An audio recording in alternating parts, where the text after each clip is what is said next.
some things along the way. Hello, everybody. Welcome to the Mount Angel Theater Studio. This is me, your host, your proprietor, your mad scientist, Jon Deshler, coming to you from beautiful downtown Mount Angel. And today it really is a beautiful day. We are having just the most spectacular fall here, I would say, overall in the Willamette Valley this season.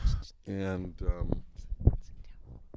am very happy to be here today with a relatively new friend and associate, Ms. Mary Harvill, who I met at one of our OSTA, that's the Oregon Substitute Teacher Association, office hours. We do that weekly. It's kind of a bit of a support group information session for Oregon substitutes. And I think Mary and I, from the beginning, had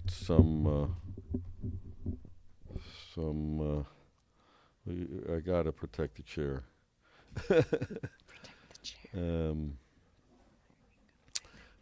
Some affinity for any number of reasons, I think. First and foremost, starting with much of our substitute experience, which we will get to in all good time.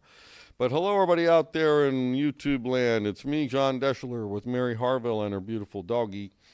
And we're coming to you on Sunday. This is where my what's the brain that can do a whole bunch of things at one time? Oh, maybe there isn't one of those. But I try, and I try, and I try, and I try. So one of the housekeeping mechanisms that I have to do here in order to perpetuate and attempt to perpetuate this mission in a responsible, modern manner is to post the link to the live stream on my Facebook. And so I can do that from my phone. If I could see. Yep, there it is. And bingo. And then it's like, it's kind of, I mean, technologically it is incredible, right? But if we could get rid of these things for our kids, I'd be happy to see that happen. So say hello to Mary, everybody. Hello, Mary. Hello, Jon. Thank you for coming out to visit me here in Mount Angel, all the way from Portland, Oregon. I'm going to move you, or Gresham, Oregon. Is that right? Yes. Technically, I live in Gresham. Okay, I'm just going to get that angle is slightly different and slightly better. Okay, is that better? Like that.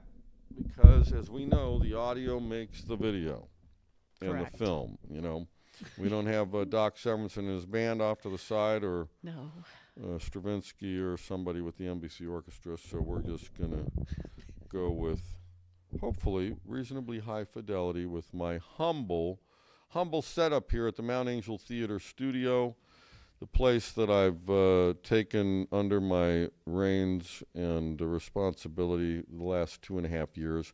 We just had a really nice, relatively nice Oktoberfest. A lot of PR. Had a couple choirs, an opera singer, a classical composer, my tune tours, combos. My son flew out from Nashville.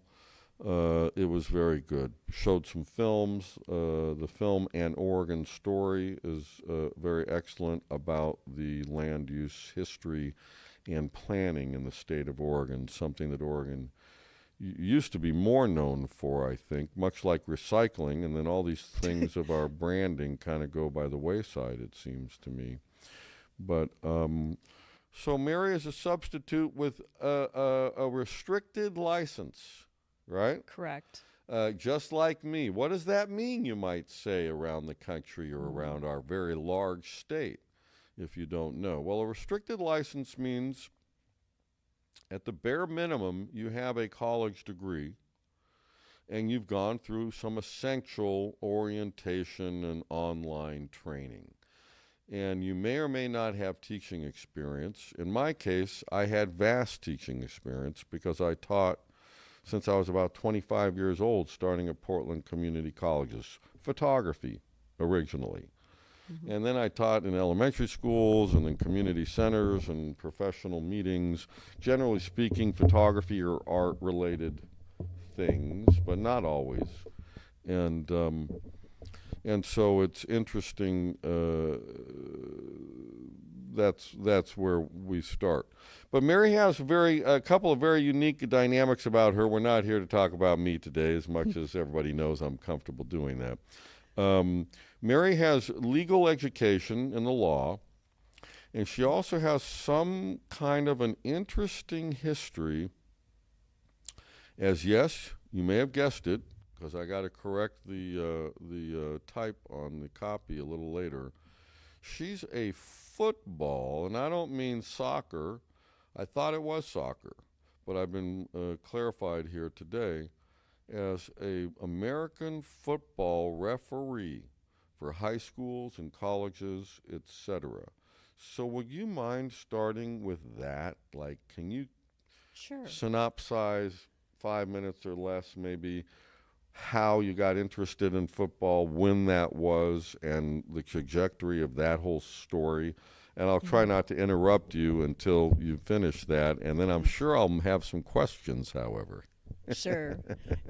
And you can chime in and ask questions if what I say you want to know more about Thank or less you. about.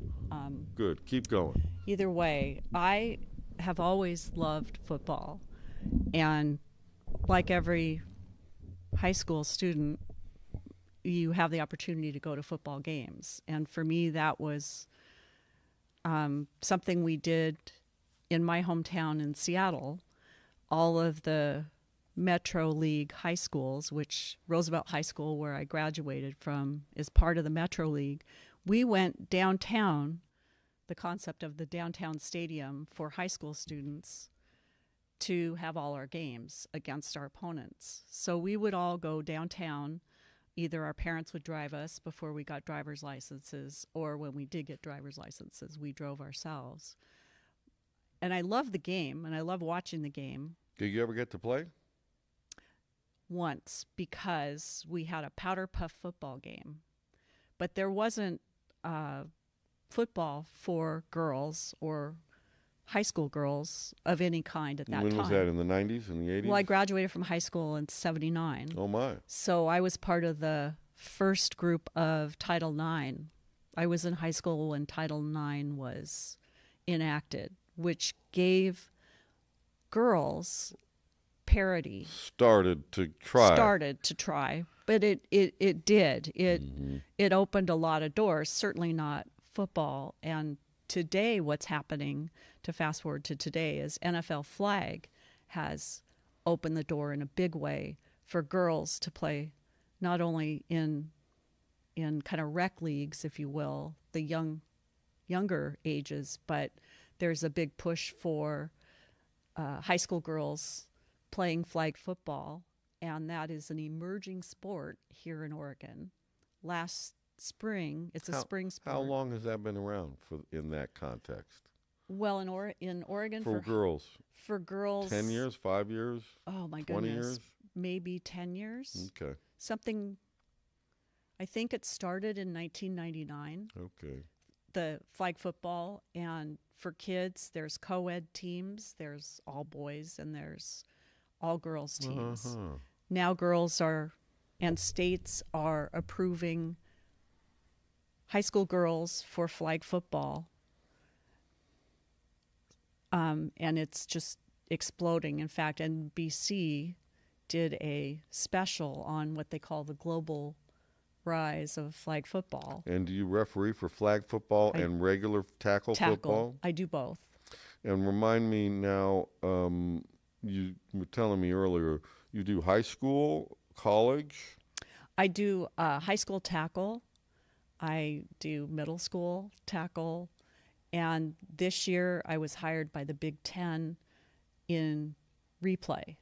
So I'm an assistant replay communicator for college football. What is that? What is that replay communicator? Well, you might be more familiar with replay in the NFL context. What replay is a way to Double check it? double check. It maintains the integrity of the game. So replay can get involved in a game in certain contexts. But what we do is we clear everything that happens on the field. So, for example, the center snaps the ball to the quarterback. So we clear the snap to make sure it was a legal snap. So you look at it very quickly, slow motion on the tape? We have, depending upon the stadium where you're at, there are, the Big Sky Conference, for example, has 4 camera angles. The Big Ten has at least 9. And then there's the TV truck. So whichever network is there, they will send the replay booth live feed. So we'll get additional angles coming in. Are you telling me you never did college on the field? No, and the reason why is I started officiating football in 2014. My athletic background was not football, it was skiing, which you're competing against the clock. Schweitzer? I've skied at Schweitzer. I skied at Schweitzer once. Did you? It's beautiful. Yeah. It is beautiful. She grew up in Idaho, I think, or partially. No, I grew up in Seattle. Oh. But I've spent a fair amount of time in Idaho. not in Idaho, but I spent 16 years in the Spokane, Washington area. Okay, all right. So there's plentiful skiing. Got it. So wow. So I'm trying to think of fill me in on the transition between your interest as a teenager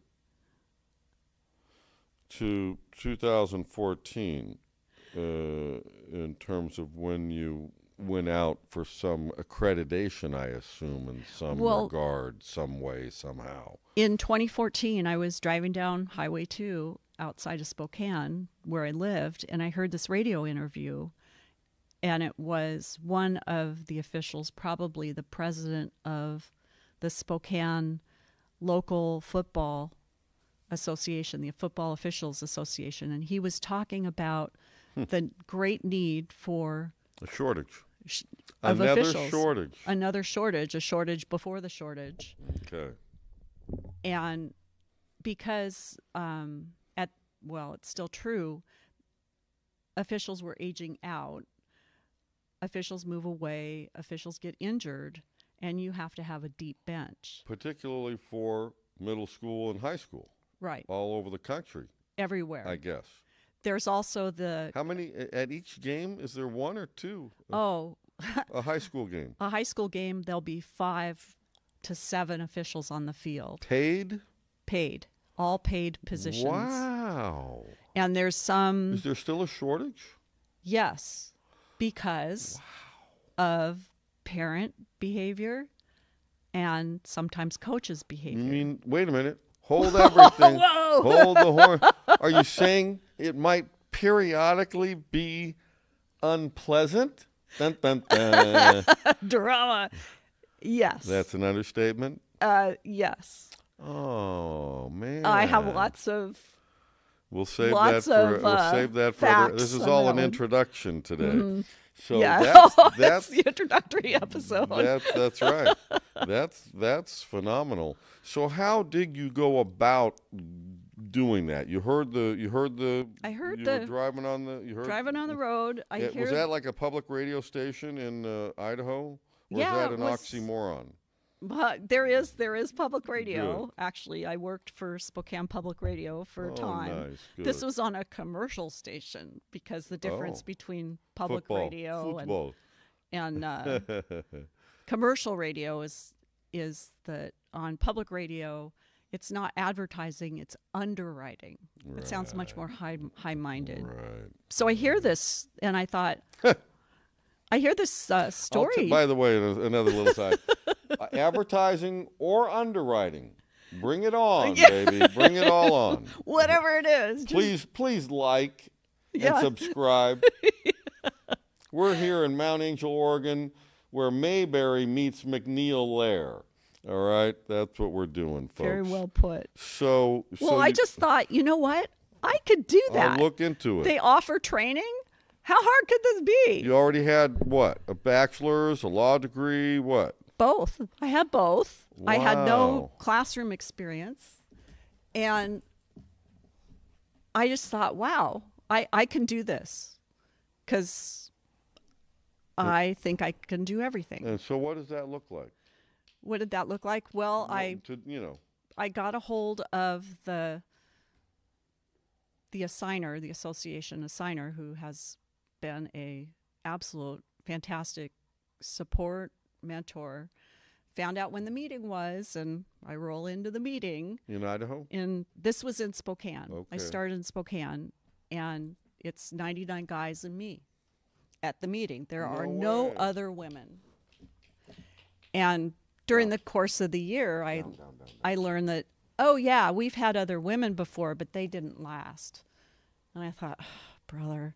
I said, well, obviously. Was it at a high school or community college or something like that?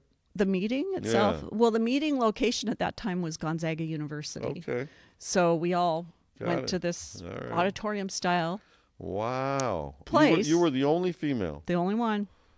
So I'm trying to just 2012, 13, 14. Okay. 2014. So I'm trying to blend in. Wow. 10 years ago. Pioneer in the Pacific Northwest. Well, there are other women who officiate. Obviously, it's a very low percentage. It is. It is. And so I get on the football field, and I remember like it was yesterday standing on the sideline at my very first game thinking, oh my God, this is a lot. Because you're sitting home watching on TV, which I did, and there you are live. Willow, please sit down. And you're having to use your sensory perception at its Everything. most heightened levels to perceive and detect and record everything, particularly malfeasant, I suppose. Improper, what might be another way of looking at it. Well, what you're looking plausibly. for is fouls by the offense or the defense. And if you see one, you throw your flag. And some stop the game immediately, some don't. Was there coursework? Yeah, well, we had a class every week for probably about 6 weeks before the season starts. And as first-year officials, and they're taking us from zero to being capable of what they would call a lower-level game. 6 months, 3 months? 6 weeks. 6 weeks. 6 weeks. How, like full-time? No, once a week. And then we got a football rules book for NFHS rules, and we get a case book. And it's kind of like legal studies in a way, because the rules book is written like a legal document. But you're making snap decisions on the field. So it's how you learn the rule, but the application of it. Yeah. And it takes, I'm season 11, 10 years in, and I'm still learning. I'm seeing things. It takes a long time. It's kind of like what I was talking about a little bit earlier, being the vice president. Yes. Yes. Come here. It's Come here. Lay down. Lay down. Lay down. It's been one of the. Lay down. Lay down right there. You go. Girl. It's been one of the greatest challenges, and one of the funnest challenges. She's a young dog. She's just very interested in everything. I'll pet you some more when you lie down. Maybe we need treats. We make a deal. No, let's not do that. Let's not go there. Bribery. And don't mess my cords up. So a lot of what officials do is game management. We control the kind of the overall flow of the game in terms of managing the clock, and but we also assist in navigating the emotions, not only of the players but the crowd. coaches and the sideline. Wow. Now, the sideline and the parents. Now, we don't really intervene or get involved with the parents. We let game administration handle that. But we will say, hey, and one of the things I had to learn, especially with parents that were right on my sideline, giving me their opinion about this, that, and the other thing, I had to learn kind of how to handle that. Because it's... Well, yeah, that's a lot. Yeah. And it's very like substitute teaching. I was going to just... It's a very, very similar. Yeah, in the comparison, if you weren't going to. Now, when did you start subbing? I started subbing in 2018 because I applied for a job with one of the companies here in Oregon. Because you divide your time. Yeah. Why do you divide your time, may I ask, or is that a personal question? No, that's not personal. I still love Sit. What they call Willow. Sit down. Sit. Thank you. Stay. Good Thank girl. you. I spent a lot of time up in Spokane and Coeur d'Alene, and I have a real affection for the area. I don't agree always with the politics of the area. I told you my dad grew up there, right? Yeah. And he passed away up there. He grew up in the Mullen, Osborne, Kellogg area. Oh, yeah. And he passed away on the Priest Lake, the Kavanaugh Bay, Blue Diamond Marina. He and his third wife renovated that place. Oh, my gosh. Yeah, that's beautiful. I went to spot. North Idaho when I was in college for the first time and absolutely fell in love with it. Yeah. And it's always been a It's a goal to live there, Nice. to live in that area. And Nice. I did. I moved, I was in Portland from 86 till 2001 and then moved to Spokane because my second husband lived up there. And as I like to say, he had 80 acres and I did not. So that was we're moving north. Now, she's potty trained and everything. Yeah. So she's only going to sniff, not anything else. No. And so, you do you still have the husband? No, he passed away in 2010. Oh, I'm sorry to hear that. From lung cancer. Ouch. Yeah, he was a lifelong smoker, so Okay. you kind of know it could happen. Another of course, remnant of the 20th century. Can you lay down, please? Willow. Lay down. Lay down. Lay down. No, maybe we'll Keep edit going. out the. Keep going. Lay down. No, you lay down and I'll pet you. That's it. That's a deal. Yeah. So he really loved sports. So we spent a lot of time watching sports. His passion was girls basketball. Wow. And specifically his daughter, Melissa, played high school basketball at St. George's School. And then at Tufts University, when she went on to college. And she also ran cross country, a great athlete. Fun. So when I first met him, I actually met him because we both worked for Sprint PCS, back when they launched their nationwide service. And their first two markets were Spokane and Portland, Oregon, and maybe Fresno, California is the third. So we met in Tualatin, and he told me at that time that my daughter should play basketball and that we should live in the Spokane so she could go to St. George's School up there. Like his? Yeah, like his daughter. And I thought, you're pretty opinionated. I don't know. My daughter really didn't enjoy sports. She was much more interested in music and theater, but all her friends were playing basketball, and she played in fourth grade. But she decided she would just be the team manager, and then she could travel with everybody, the boys and the girls. Funny. Which I called low effort, high reward, right? Because it wasn't like she was doing nothing, but a lot less running than everybody else.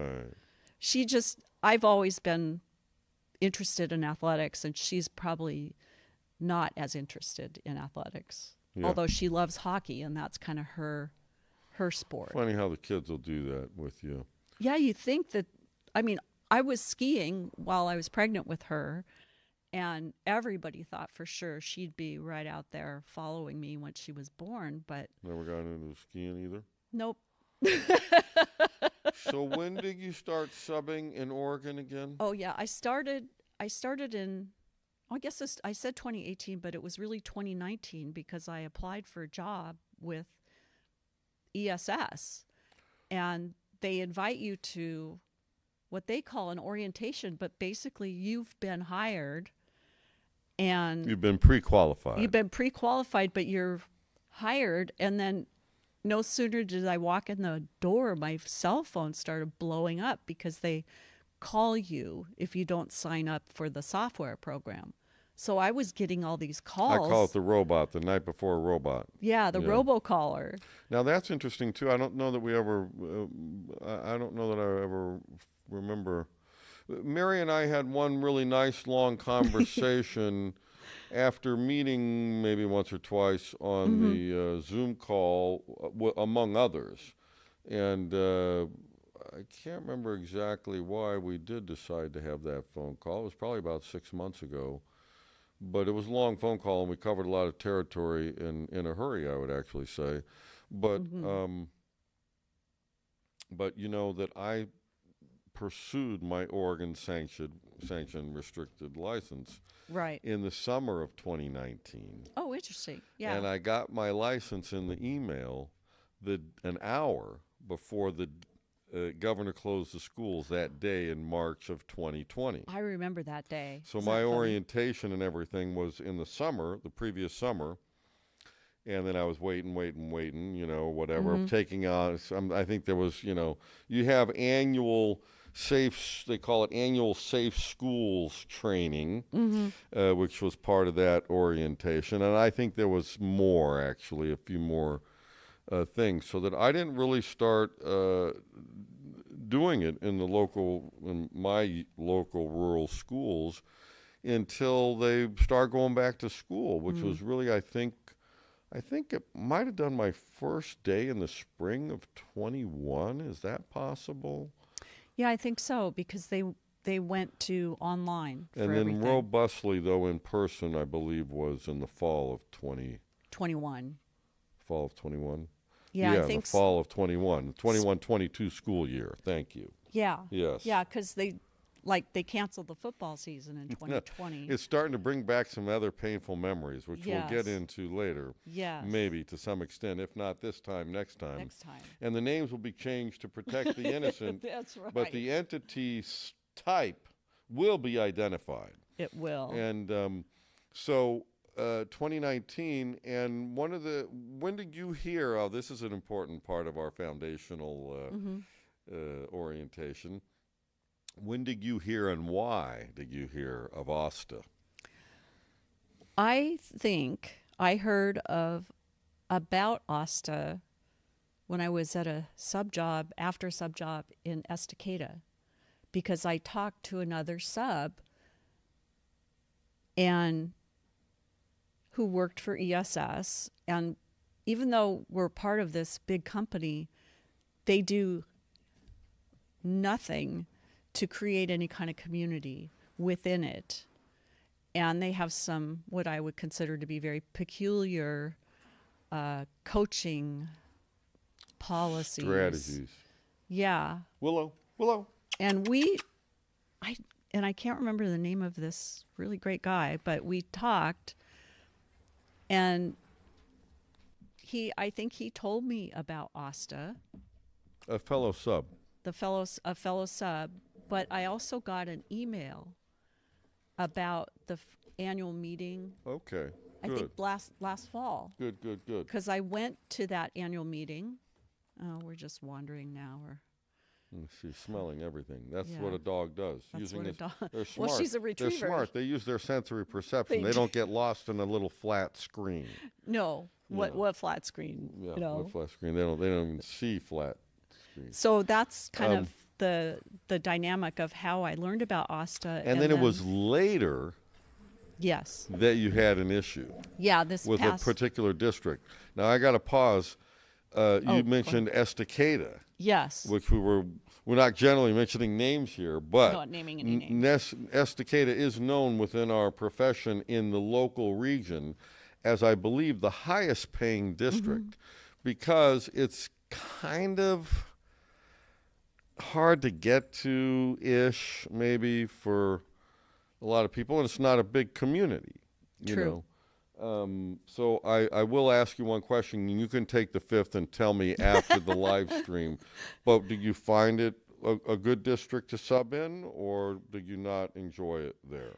I did. Okay, Absolutely. that's good to know. And I know of Estacada from football because I officiated in the Portland area for 4 years. Okay. So I can't be in high schools in football during football season. I can't sub as a teacher in a high school that has a football team because then I can't be assigned to a game because then I would be considered to be biased in some way. Duplicitous. Mm-hmm. But truth be told, I have no dog in the game. Right. You sub wherever you sub. I sub, you but I officiate don't. wherever you right, officiate. and I don't. During a game, I'm not like, oh yeah, that Estacada win-loss record. You know, it's nothing like that. You know, I know the coaches, and we meet the officials before the game, and I might see the players, but I don't necessarily know the players' names.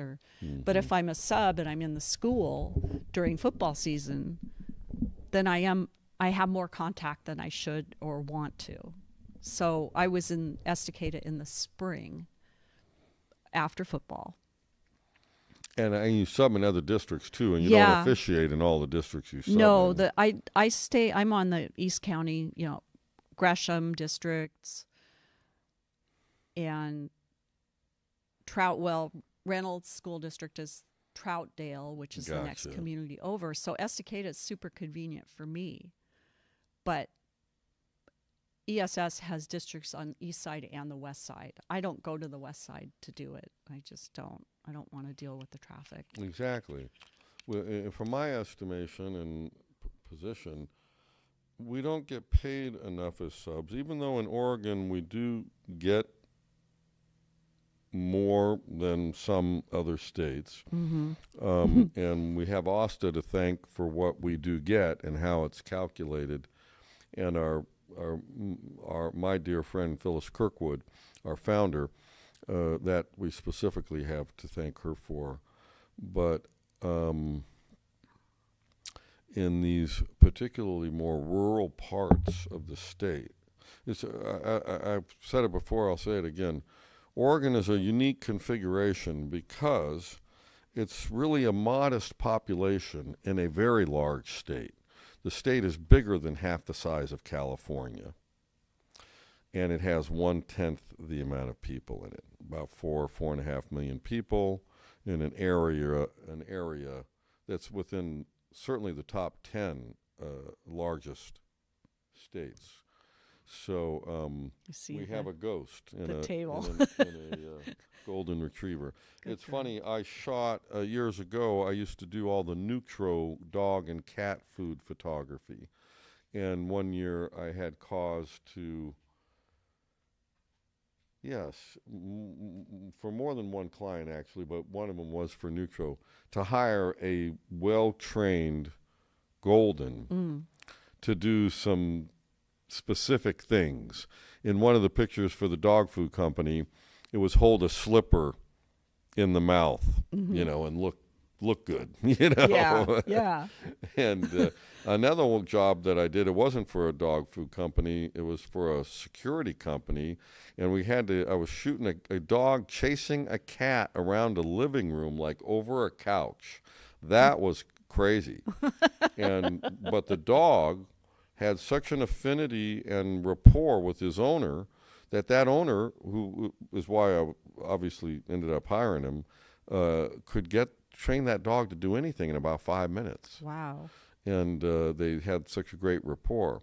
And I'm a big respecter of the rapport that we need to have with our dogs if we're going to have them. So in any case, Willow's being very Willow, not usual. please get down, Willow. Oops, I just bumped the mic. That's all right. Please sit down, or I'm going to have to put you elsewhere, and you're not going to like that. Don't do it, Mom. So The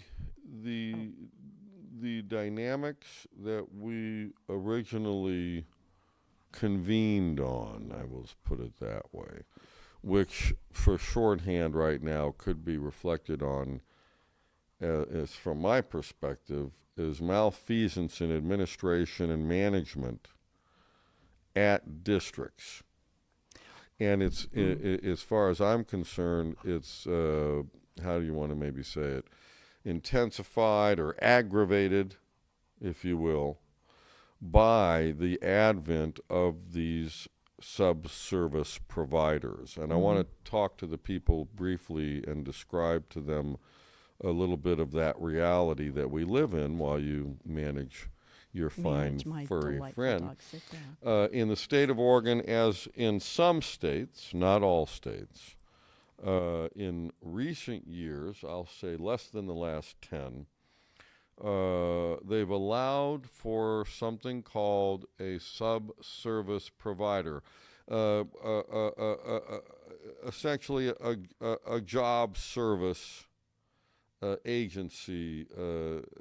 I worked for some of those years ago doing advertising pictures for them, you know, shooting all these different professions, you know, models. But I think the one that often comes to mind is Kelly Services. Right. Temp agencies. Temp agencies. And in the case of Oregon, as far as I'm aware, I think there's only 2. There might be 3, but I know there's 2 of these out-of-state substitute teacher service providers that can be hired by a district. In this case, currently we have EduStaff located in Michigan, and we have ESS located in Tennessee, and they are just for-profit businesses. And to my mind, and in my mind, essentially trying to take advantage of software solutions, otherwise maybe should be known as pseudo-panaceas for the last 20 years, with all the 25 years of all the software developers and engineers running around with their marketing people trying to get people addicted to their software. No, I'm not biased. Oh, yes, I am. But, and I think as you and I agree, and I particularly, because I did a lot of research on this, it's antithetical to what's been proven in all the modern research and education, because all of the modern research and education, what do you think it kind of supports and discovers and comes up with and perpetuates? Contact, intimacy, connection, connected communities, et cetera, et cetera. So if you have a connected community, now it's ironic. We have these, like me, I live in this rural area. I serve the local rural districts. I'm part of those communities in that and in other things, in owning this theater and playing my music all over the place, et cetera, et cetera. So I could be part of the fabric of those education communities, those little fiefdoms that are otherwise known as Oregon school districts. And yet, in our case, in many of the cases of our, many of the districts, that's an outside. We've been removed. We've been relegated to some kind of outside relationship, paradigm, buffer. It's not fun. And when you particularly have something go wrong, and let me just talk to you briefly about that. If I was inclined, or you were, towards paranoia, I'm sure we would both look a lot worse if we were still being subs. Because in my mind, in my estimation, every time I go to a job, you know, I do have a moment of awareness based on my vast experience now that we are just marks. We are sitting ducks for anybody who wants, you know, to pick on somebody or just ignore somebody or relegate somebody. The substitute, given the way a lot of these districts have chosen, so-called, to manage us. So I don't know if you want to speak too much today to your specific situation, But I've been speaking broadly about it for a minute, so you can do that, or you can speak specifically to your situation, and we can get a little bit more granular. Either way, up to you. I'm happy to speak specifically about what happened because my background was not education coming into this. And I've worked for publicly traded companies, I've worked for privately held companies, I've worked for law firms, my background in law, and I've worked for temp agencies when I in a paralegal context. Mm-hmm. So I understand how that business model is run. And here we are working in schools for school districts, but we're hired by a temp agency. That's what it is. And they're trying to classify us as employees. We are employees of the temp agency. Well, but we have two masters because we are in a school and we are executing whatever the school plan is for us that day. And I know some subs don't like going to school and finding out, hey, you know, you were supposed to do 5th grade, but we need you in kindergarten. They were like, happened to me on Friday. I'm okay with it. I guess my nature is flexible, so I'm like, fine. But what I have found is when something goes wrong, which is what happened to me last spring, I don't have an advocate at all. Or a process or anything that's functional or anything that resembles any kind of due process or managerial administration or anything. While we're on the subject, I just got to show you. This is a little joke among substitutes, folks, that I have to share with Mary now that we're thinking about it. Well, this was 10/3. What day was that? Was that Thursday? I think that was Thursday.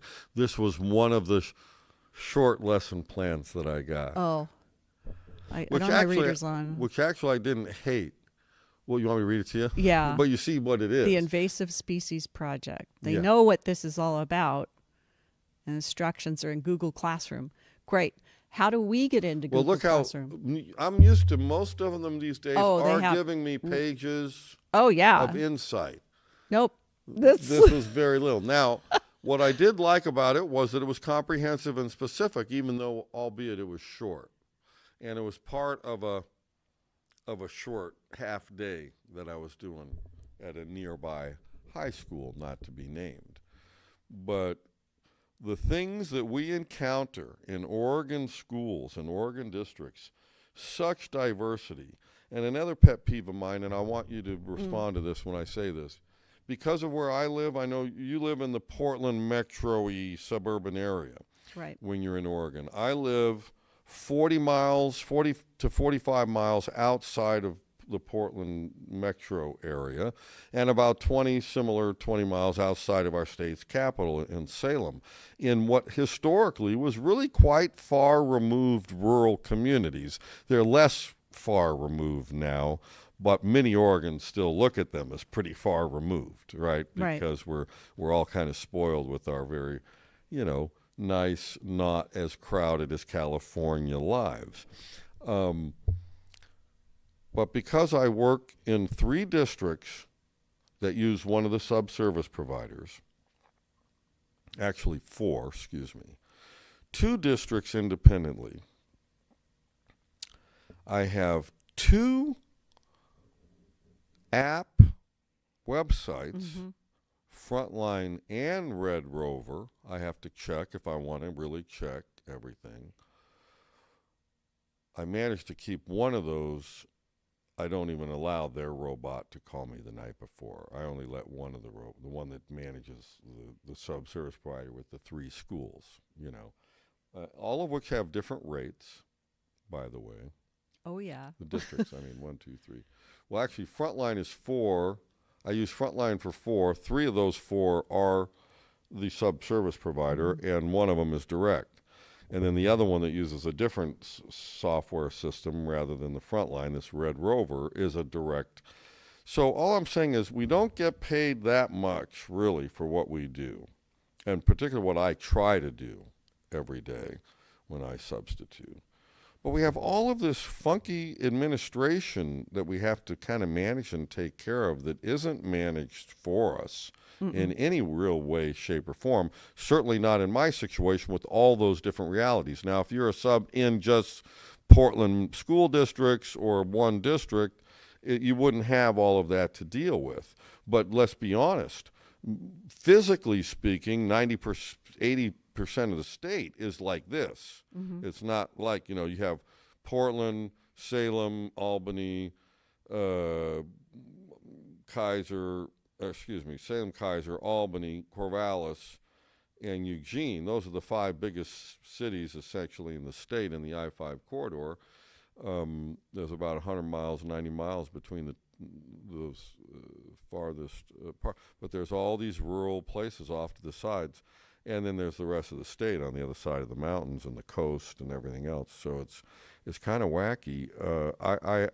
I didn't sign up to sub with the efficiency that EDU staff offered with my college degree so that I could become an administrator or a record keeper or anything else. I did it to lend a hand for something that they said they were very short of in all these local rural districts. I think statewide. I think nationally there's still a shortage.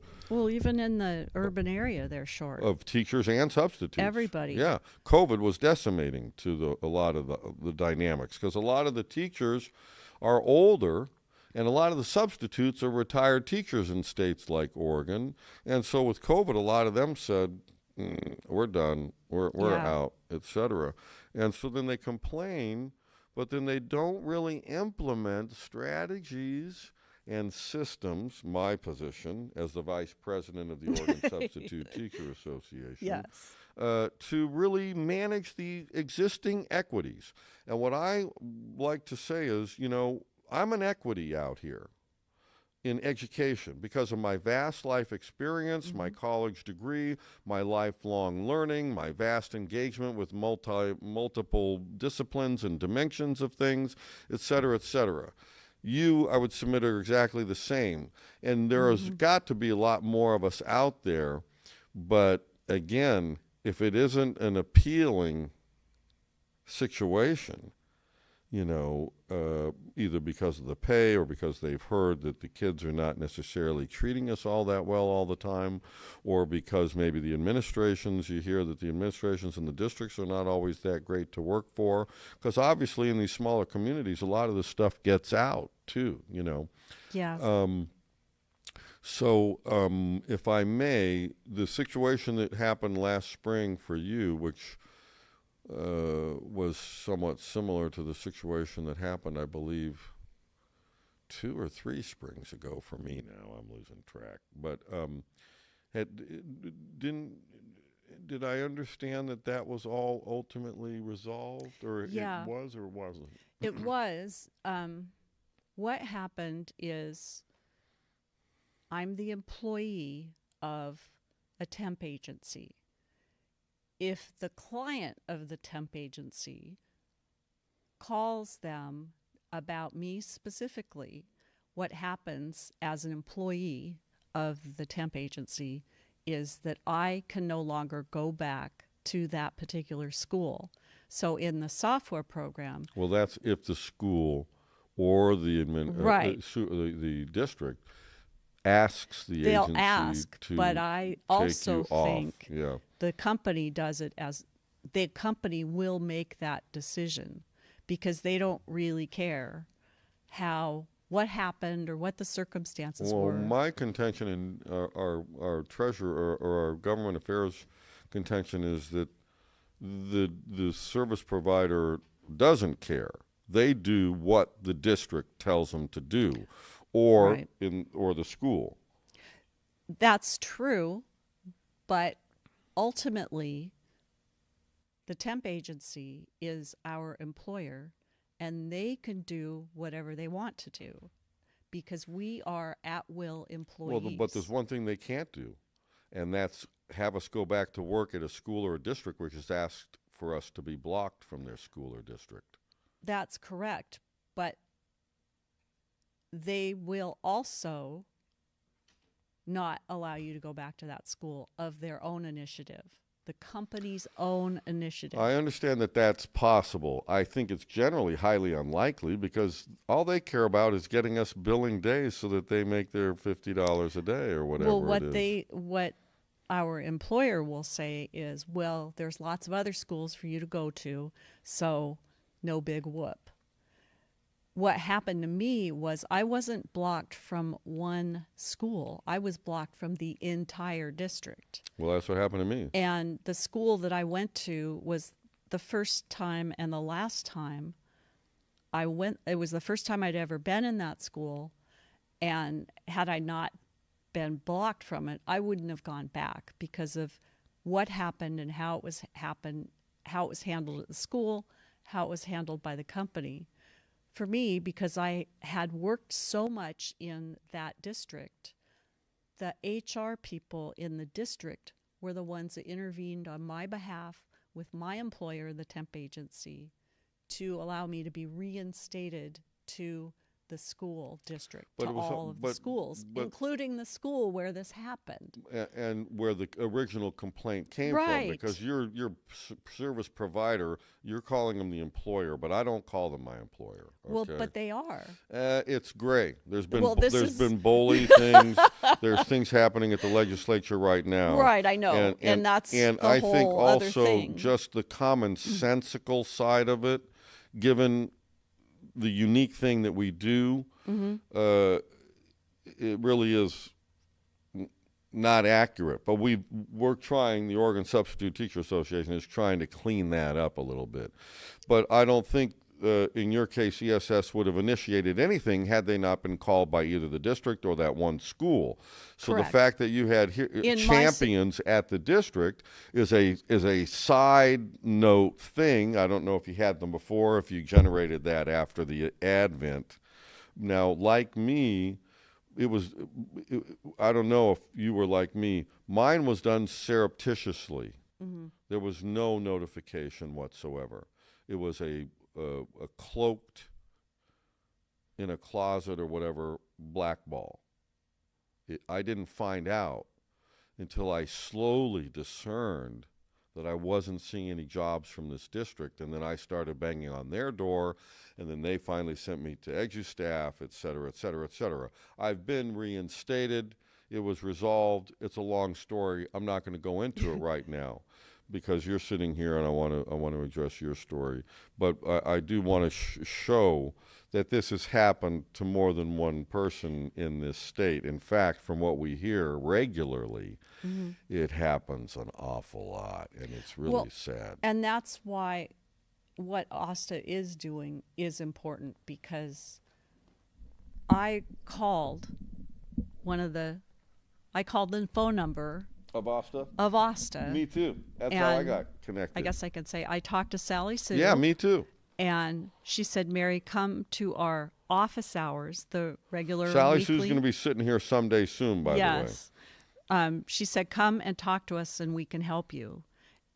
And she said this happens regularly, which I didn't know, because even though, let's say, ESS has 1,000 employees in the Portland metro area and Gresham, we don't know each other. Exactly. We just don't know It's each all other unless we disconnected. meet each other in the hallway. Who does that serve?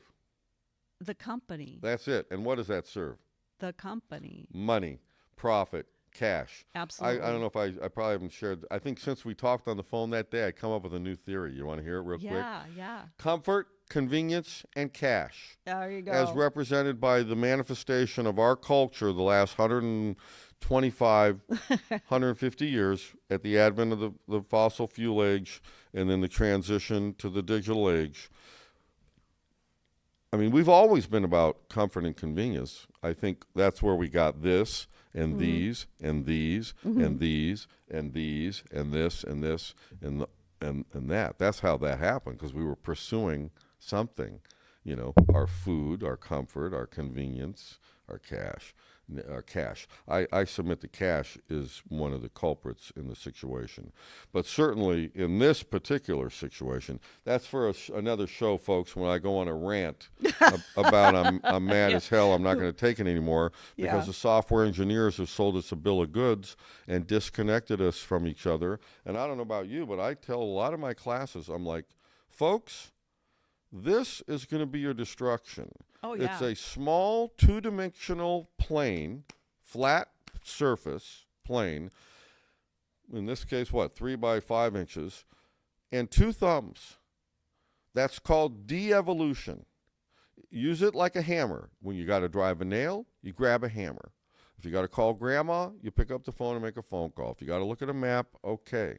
But the minute it starts turning into an addiction or an entertainment or that endorphin hit or whatever it might be, particularly with our youth, I think we've all been malfeasant. We're all malfeasant in the society to allow this to happen. But of course, I thought the same thing about the fossil fuel and the asphalt, So you might call me a genteel extremist. Well, you're the Lewis Black rantcast, but this is the Jon Deshler rantcast. But I want to go back. You'll have to send me a link. I'm not familiar with the vast landscape. I want to go back because Please. Within the OSTA realm,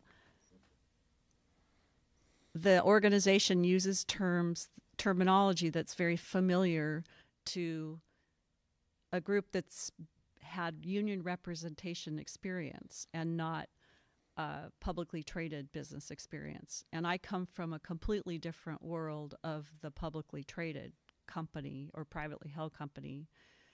And that's why it's important to me to continue to maintain the distinction in my mind that we are employees of ESS.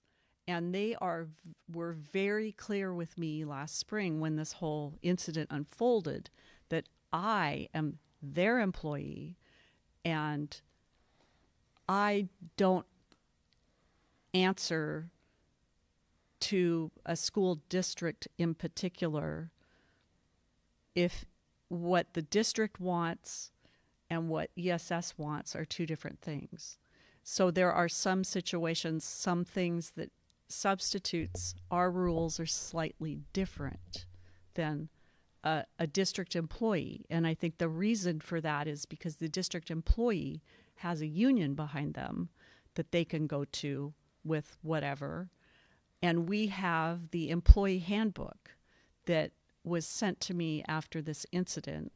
And then there was a second incident at a different school that I was a preferred substitute, meaning I got jobs at that school through the software before other people did, because I'd been there, developed a good relationship with the staff. And you're aware of the fact that the front line has a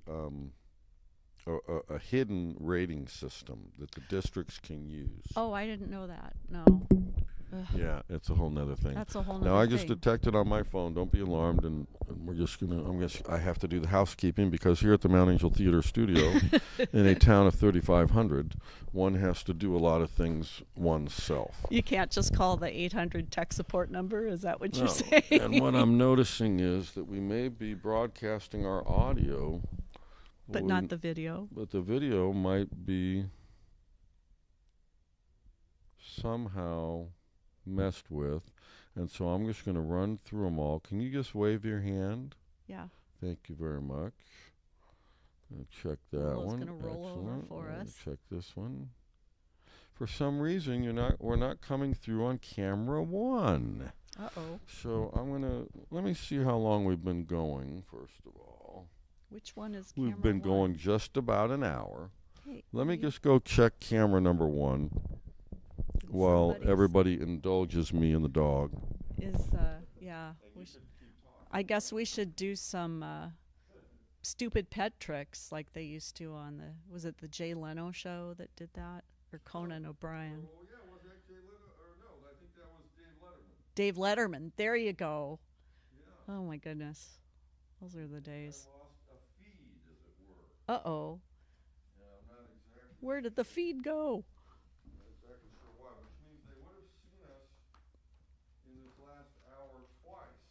Oh, A few seconds there, there. a few seconds there, but otherwise There. they were looking at these two chairs empty. Oh, while we were talking.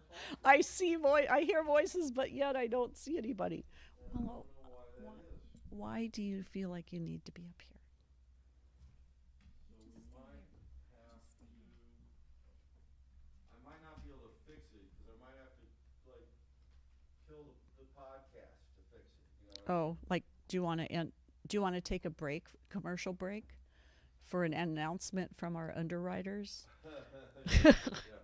No, we need underwriters. Yeah. We need underwriters. If you're interested in being an underwriter for the I'm Mount not Angel sure Theater what happened and on this Studio. podcast, you guys. Sorry if Well, you're watching live. It will work as a podcast, Yeah. but not necessarily so much as a webcast. At least it's a novel. It's like the Ghost webcast. There you go. Now, so how are you doing? How long and you do want to go up there while it's still light, too? Yeah. Well, So- I'm doing well.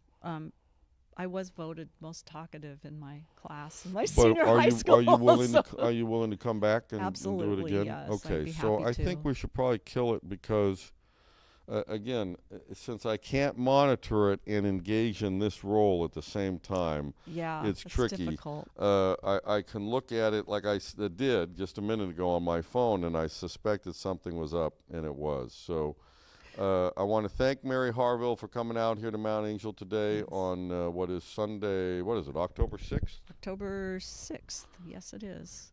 Thank It's a you. pleasure to finally meet you both in person. I've heard so much about you, and you're such a sweetheart. Yes, you are. And hopefully I can get her like service dog approved to come to school with me, which would be Well, great fun. I've always thought that would be good, She's smiling. but I don't know how hard that would be. I don't either. I have a feeling it might be hard. Well, because I've taught in districts in Coeur d'Alene, in the Coeur d'Alene district. They might be a little bit Because more enlightened ESS over there. was the service provider there. Really? And they did have a dog that went to classrooms in the school. The dog's picture is up with the staff and everything, Blue. And he was a mental health dog, trained. Wow. And just lovely. The kids absolutely loved hanging with him. You know, when Blue came to the classroom, everybody's super excited. And That is really fun. I think Willow would be great at that. I see. One of the things I can do here. See, otherwise I have to do it manually. I can sit here and do it manually, and then avoid camera number 1 because it's not liking this for some reason. Let me just do a quick little pluggy thing while they're looking at you playing with your dog Okay. from the side camera. She really wants to sit in this chair. I know, but I really don't want her. I really don't want her to either because, first of all, there's not enough room. And second of all, it's not a dog chair. Yeah, I think I'm gonna have to. That's okay. We can talk more football. I'm sure everybody was like, "Oh, but we wanted to hear about the football." Well, I That's a whole remember the episode. two of us discussing some of the difficulties you had along the way in the football, and I do think that is worth more discussion. But I also think, like I said, we've done an hour, and I think an hour makes a good introduction. I think so too. So I think don't so think too. we have to beat. Then you know. we can just pick up from the second. We can go into the second hour. If we want to just come back again in a few weeks, whenever it's convenient. When's the football season? I'm Well- an idiot as far as that goes. High school regular season usually ends at the beginning of November, and then they go into postseason. And I don't get postseason games because I'm not there yet Are you in speaking high school. into that microphone? Yeah, I think Okay. I am. Good. So, but my college season will continue until the end of November. but in between is fine because we'll So just. do you ever sub and ref on the same day? I have.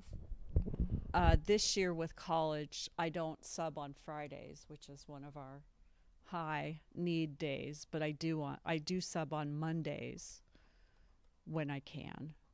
And it's just the football season is usually 2 months. In the high school world, it's pretty fast and furious. College, there's more weeks of football. Got it. So this year's been a little different. It's in that regard. definitively, though, a seasonal endeavor for you.